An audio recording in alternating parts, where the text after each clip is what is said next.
Assalamualaikum warahmatullahi wabarakatuh. Shalom Om Swastiastu, Namo Buddhaya, Salam Kebajikan. Eh, Pertama-tama perkenalkan nama saya Rianti Simanjuntak. Dengan NIM B1B1222035, saya dari Prodi Ilmu Pemerintahan, Fakultas Hukum, Universitas Jambi.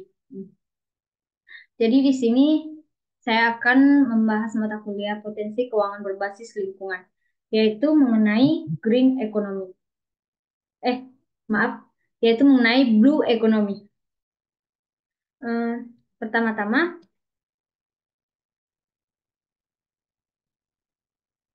kita bahas dari latar belakang dari blue economy. Blue economy merupakan konsep pembangunan ekonomi yang berfokus pada nilai ekonomi sumber daya laut di Indonesia. Konsep ini mencakup pemanfaatan sumber daya laut berkelanjutan untuk laju pertumbuhan ekonomi. Dengan tetap menjaga kesehatan ekosistem laut, blue economy dapat menjadi salah satu strategi utama dalam meningkatkan ekonomi di Indonesia, khususnya dalam sektor perikanan dan kelautan. Model bisnis blue economy dapat diterapkan penduduk Indonesia yang memanfaatkan sektor perikanan dan kelautan sebagai mata pencaharian. Konsep ini mencakup seluruh produk perikanan yang bernilai ekonomi, serta berkelanjutan ekosistem laut sebagai salah satu kontributor PDB terbesar. Blue Economy juga mengintegrasikan triple bottom line dari pengembangan berkelanjutan yaitu antara Employment, Social, dan Governance atau ESG. Jadi saya akan menjelaskan Blue Economy itu apa.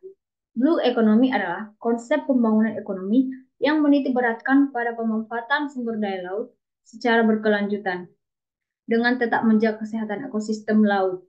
Konsep ini diterapkan dalam pengembangan model ekonomi yang berkelanjutan, yang mencakup pendekatan berkelanjutan, pendekatan terpadu, dan partisipasi masyarakat lokal dalam pengolahan sumber daya laut. Ekonomi biru juga berfokus pada inovasi dalam pembangunan dan pemanfaatan sumber daya laut, menciptakan solusi-solusi baru dalam pemanfaatan potensi ekonomi laut. Selanjutnya, sejarah konsep Blue Economy. Konsep Blue Economy muncul pertama kali pada tahun 2009 di Kongres Komite Nasional untuk Perdagangan Sains dan Transportasi Amerika Serikat. Namun, konsep ekonomi biru diterbitkan secara lebih terkenal oleh Gunther Pauli melalui bukunya berjudul The Blue Economy, 10 Years Innovation, 100 Million Jobs pada tahun 2010. Ekonomi biru merupakan sebuah konsep ekonomi yang mencoba untuk membangun sistem ekonomi yang berkelanjutan dan berdasarkan prinsip ekonomi dan lokal. Konsep ini menjadi penting karena Indonesia merupakan negara maritim yang memiliki potensi maritim yang sangat besar. Selanjutnya, indikator dari Blue Economy. Tujuan konsep ekonomi biru atau Blue Economy adalah untuk mengarahkan pembangunan berkelanjutan yang menjaga kesehatan ekosistem laut dan memberikan peluang ekonomi baru, ketahanan pangan, pengentasan kemiskinan, dan mata pencaharian berkelanjutan. Konsep ini mencakup pemanfaatan sumber daya laut berkelanjutan seperti penangkapan ikan, berkelanjutan, kesehatan laut, satwa liar, penghentian polusi, serta mendorong pengembangan model bisnis dan inovasi teknologi yang menghormati lingkungan. Ekonomi biru juga membangun partisipasi masyarakat lokal dalam pengelolaan sumber daya laut, mempromosikan pendekatan terpadu dalam pengolahan sumber daya laut.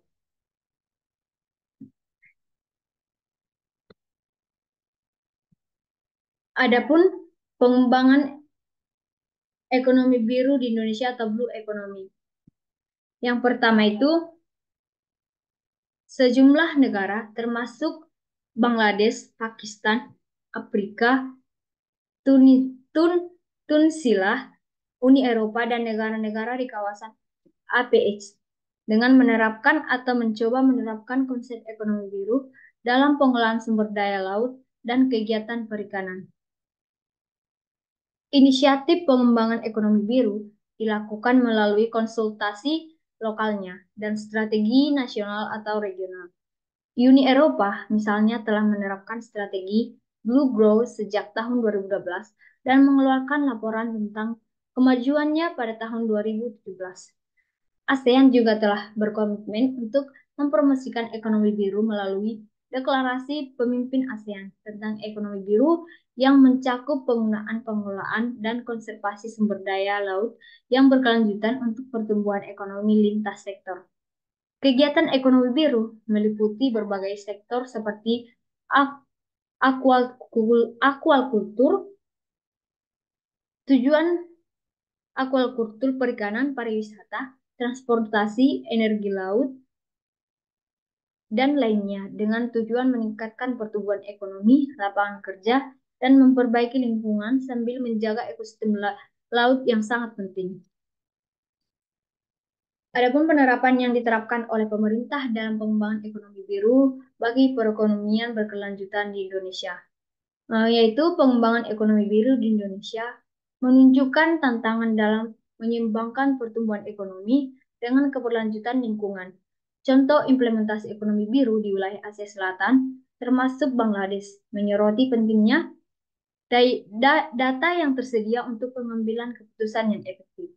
Studi di South Asian Association for Regional Cooperation atau SEERC menunjukkan potensi pertumbuhan ekonomi melalui implementasi ekonomi biru, tetapi membutuhkan komitmen politik, penelitian yang konkret, dan kesadaran masyarakat. Di India, perhatian terhadap kontribusi ekonomi biru baru-baru ini muncul, sementara di Uni Eropa dan Tiongkok strategi ekonomi biru telah diadopsi dengan fokus pada pertumbuhan ekonomi laut dan tata kelola sumber daya. Tantangan utama dalam pertumbuhan ekonomi biru adalah mencapai keseimbangan antara pertumbuhan ekonomi dan kelestarian lingkungan, serta definisi yang jelas tentang tujuan pertumbuhan ekonomi biru yang inklusif. Adapun gambaran kontribusi ekonomi biru bagi perekonomian Indonesia. Ekonomi biru memberikan kontribusi signifikan terhadap perekonomian Indonesia melalui sektor-sektor seperti perikanan, manufaktur, dan kontribusi kelautan, minyak dan gas industri pengolahan makanan berbasis kelautan, industri bahan kimia berbasis laut, garam, industri pembuatan kapal, pariwisata pesisir, perdagangan, transportasi, dan logistik. Sektor perikanan menjadi kontributor terbesar dengan nilai tambah sekitar 27 miliar US dollar terhadap PDB dan menyediakan 7 juta pekerjaan. Selain itu, sektor manufaktur dan konstruksi kelautan, minyak dan gas, industri pengolahan makanan, industri bahan kimia, berbasis laut garam, industri pembuatan kapal, pariwisata, pesisir dan perdagangan transportasi, dan logistik juga memberikan kontribusi signifikan terhadap ekonomi biru Indonesia. Namun, beberapa industri yang mendukung ekonomi biru seperti energi terbarukan, bioekonomi, dan bioteknologi masih belum dikembangkan secara optimal, menunjukkan potensi pertumbuhan lebih lanjut dalam konteks ekonomi biru Indonesia. Adapun tantangan pengembangan ekonomi biru di Indonesia, yaitu tantangan utama dalam pengembangan energi terbarukan adalah tingkat kontribusi yang masih rendah, terutama dari energi laut dan angin, disebabkan oleh kekurangan investasi dan kepercayaan investor serta kekurangnya insentif dari pemerintah. Industri bioekonomi, khususnya dalam pengolahan rumput laut, menghadapi tantangan dalam pengolahan limbah yang dihasilkan serta keterbatasan kapasitas pengolahan pabrik di bagian timur Indonesia yang sebagian besar dimiliki oleh pemerintah daerah. Diperlukan upaya untuk meningkatkan pengolahan limbah dan akses pasar bagi pabrik pengolahan rumput laut. Jadi dapat ditarik kesimpulan dari Blue Economy adalah bahwa ia merupakan konsep pembangunan ekonomi yang berkelanjutan yang diteberatkan pada pemanfaatan sumber daya laut dan pantai yang tersedia dengan tujuan menciptakan nilai ekonomi yang berkelanjutan Konsep ini juga menekankan pentingnya menjaga keberlanjutan ekonomi laut dan pantai serta keberlangsungan hidup masyarakat.